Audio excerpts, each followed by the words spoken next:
त्यांच्या प्रेसमध्ये वारंवार मी मराठा समाजाला सांगतोय काही करू नका, मराठा समाजाला काय करू सांगतोय काही करू नका, म्हणजे काही करावं म्हणून तो आदेश होता का काही करू नये म्हणून तो आदेश होता? हे आता अति झालंय,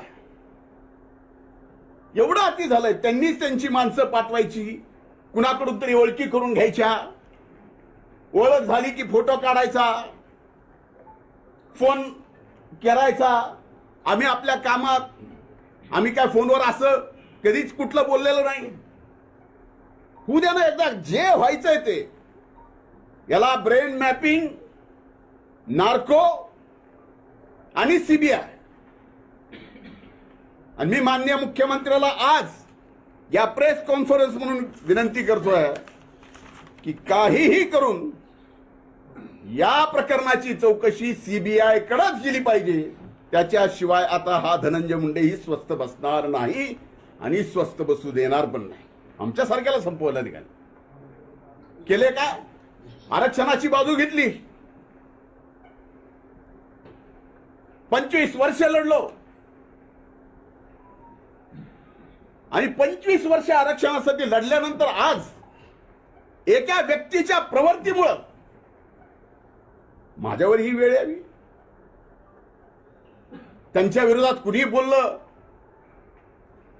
हक्के बोलले की हक्याला मार, वाघमारे बोलले की वाघमारेला मार, करणार बोलले की करणारला मार. दादागिरी कुणाची आहे?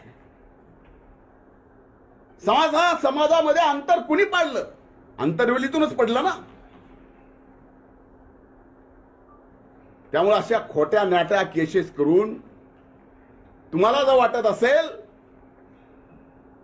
की या बहुजन समाजाचा, ओबीसी समाजाचा माझ्यासारखा एक कार्यकर्ता गप राहील, असं नाही. तुम्ही जरा तुमचं मागून बघा. तुमचे मेहण्याचे वाळूचे ट्रक किती पकडले? मी आता सरकारला विचारणार आहे, काय त्यात ऍक्शन झाली? एका सामान्य साधा जर एखादा वाळूचा व्यावसायिक असेल त्याला एनपीडीए मध्ये घालतात.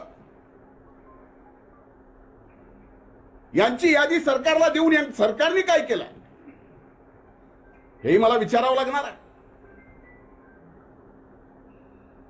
पण माझ्या आई वडिलांनी कुणाला असं पुढे करून आणि तसं पुढे करून कुणाला संपवायचं कधीच कुणाला शिकवलेलं नाही. माझं तोंड वैद्यनाथाच्या प्रभूकडे आहे. पण विनाकारण असले खोटारडे, ज्याला काही अर्थ नाही, असे आरोप तुम्ही माझ्यावर करून समाजात संपवायचा प्रयत्न कराल, जीवनातून उठवायचा प्रयत्न कराल.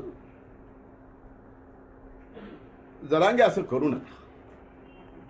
आपलं वैर काय आहे?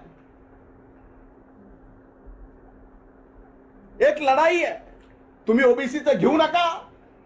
तुम्हाला जे पाहिजे ते ईडब्ल्यूएस मधून घ्या किंवा आणखीन कुठलं घ्यायचंय ते घ्या. ते 10% सुद्धा टिकलंय राज्य सरकारने दिलेलं. आता ते आरक्षणावर बोलत नाहीत.